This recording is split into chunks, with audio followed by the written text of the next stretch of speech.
Jujur kami tim pelatih belum puas melihat penampilan kita, masih banyak kesalahan-kesalahan di grup-grup taktikal kita, termasuk individual dalam memutuskan kapan apa yang terbaik yang harus dia lakukan. Banyak kesalahan yang masih ada dan itu tentu akan kami perbaiki. Yang jelas kami berkeinginan kualitas permainan timnas Indonesia dari pertandingan ke pertandingan kalau bisa lebih baik. Kekalahan Indonesia ini merupakan sebuah kejutan besar.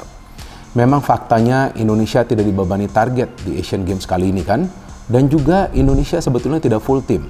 Bahkan untuk Asian Games kali ini Indonesia hanya punya 19 pemain yang siap tampil.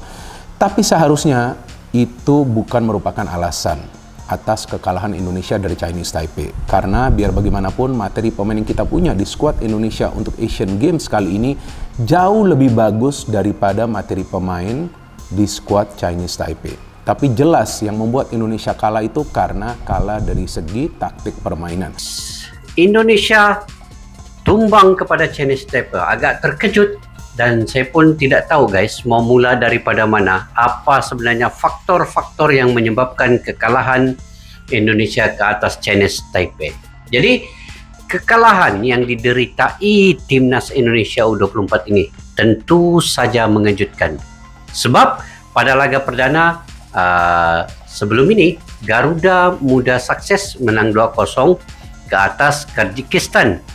Jadi hasil ini membuat persaingan di grup F Asian Games 2022 ini semakin sengit guys, semua terbuka. 4 tim yang terlibat di dalam grup ini sama-sama berpeluang lolos ke babak besar 16 besar nanti. Jadi walaupun menguasai permainan Indonesia menentang Chinese Taipei ini sehingga 80% penguasaan position ball, tetapi itu tidak menjadikan Indonesia menang dan dapat untuk mencetak gol. Tidak menjadi, serba tidak menjadi.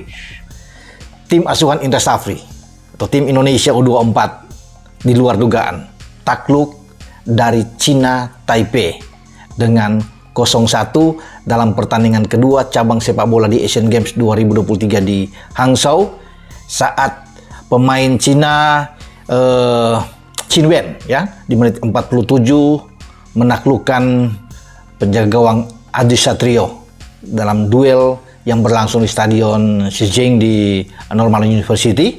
Dan memang ini mengejutkan kalau bisa dikatakan. Cina Taipei pertandingan pertama kalah dari Korut dengan 0-2 dan kita menang melawan Kyrgyzstan. Nah ini ketika masuk lapangan ada timbul optimisme ya, rasa begitu kuat ya, percaya diri ini untuk bisa mengalahkan Cina Taipei. Ya, karena kalau menang melawan Cina Taipei sudah pasti 6 poin, kita akan lolos ke 16 besar. Nah, dengan kekalahan ini menjadi ramai di grup F.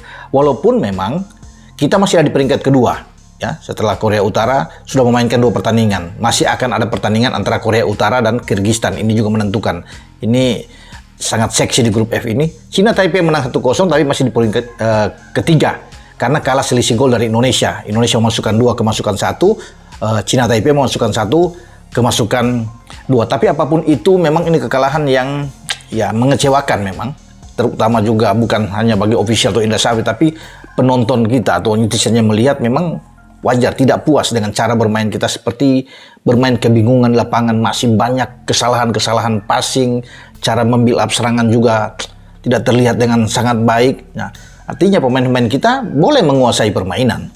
Oke, kalau bisa melihat, tetapi kan bukan di sini masalahnya. Kita menguasai permainan, tetapi kita tidak bisa mencetak sebiji gol pun ke gawang Chiu Yu Hong. Ini penjaga gawang dari Taiwan. Ini kan sia-sia, percuma. Oke, di laga Indonesia menghadapi Cina Taipei ini, Indonesia penguasaan bolanya dikdaya superior. Tapi dari sisi kreativitas, itu sangat inferior. Itu poin pertama. Kemudian poin kedua teman-teman, aku pun cukup impress apa yang dilakukan oleh Cina Taipei di Asian Games ini ketimbang jika kita komparasikan saat Cina Taipei berhadapan dengan Indonesia di kualifikasi Piala Asia U23 beberapa waktu yang lalu. Di situ Indonesia bersama Sintayong berhasil menggunduli Cina Taipei dengan skor 9-0. Apa yang buat aku impress? Organisasi Iya, yang pertama kalau ada anggapan bahwa tim kita menganggap remeh China Taipei atau Taiwan ini tidak benar ya. Karena menurut saya susunan pemain yang diturunkan oleh Coach Indra Safri itu lebih merupakan kebutuhan tim untuk melakukan rotasi. Karena jadwal pertandingan hanya selisih 2 hari, memang harus ada rotasi. Karena kita masih akan menjalani pertandingan ketiga yang tadinya diperkirakan sebagai penentuan juara grup melawan Korea Utara. Jadi perubahan susunan pemain itu bukan karena kita meremehkan, tapi karena memang kebutuhan rotasi. Nah, kalau secara teknis pemain-pemain tidak berkembang, pertama menurut saya karena kita memang tidak memiliki striker yang cukup bisa kuat diandalkan di depan. Itu persoalan utama. Dan itu diakui oleh Coach Indra semalam pada saat kami bertemu. Kebetulan saya ada di Hangzhou dalam rangka penugasan dari RRI, dan Coach Indra mengakui bahwa di depan itu tidak punya striker yang bisa diandalkan, bahkan sudah mencoba mendorong Egy pun tidak maksimal. Kurang dari 2 pekan yang lalu, Timnas U23 berpesta 9 gol tanpa balas ke gawang Chinese Taipei U23 di kualifikasi Piala Asia U23 2024. Sekarang, Timnas Indonesia U24 malah dipecundangi Timnas Chinese Taipei U24 di Asian Games 2022 China. Secara anti-klimaks, Timnas Indonesia U24 dipermalukan Chinese Taipei U24 0-1 dalam partai kedua grup F Asian Games 2022 di Zhejiang Normal University Stadium, Jinhua, pada Kamis tanggal 21 September tahun 2023, sore WIB. Timnas Indonesia U24 kebobolan pada menit ke-47 setelah Chinese Taipei U24 mencetak gol melalui Chin Wen-yen yang mendapatkan umpan dari Lin Wei-chien. Pada menit ke-90+2, Chinese Taipei U24 mesti bermain dengan 10 pemain. Sebab, Liang Mengxin menerima kartu kuning kedua dari wasit Muhammad Jafiz asal Maladewa. Ketika membantai Chinese Taipei U23 dalam grup K kualifikasi Piala Asia U23 2024 pada tanggal 9 September tahun 2023, Timnas U23 dilatih Shin Tae-yong. 9 gol Timnas U23 ke gawang Chinese Taipei U23 dibuat oleh Marcelino Ferdinand yang mengemas Bres, Ramadan Sananta, Rafael Struijk, Witan Sulaiman, Rio Fahmi, Elkan Bagot, Hoki Caraka, dan Pratama Arhan. Timnas U23 juga berkekuatan penuh di kualifikasi Piala Asia U23 2024, termasuk para pemain yang berkarir di luar negeri seperti Elkan Bagot, Pratama Arhan, Marcelino Ferdinand, Iver Jenner, dan Rafael Struijk.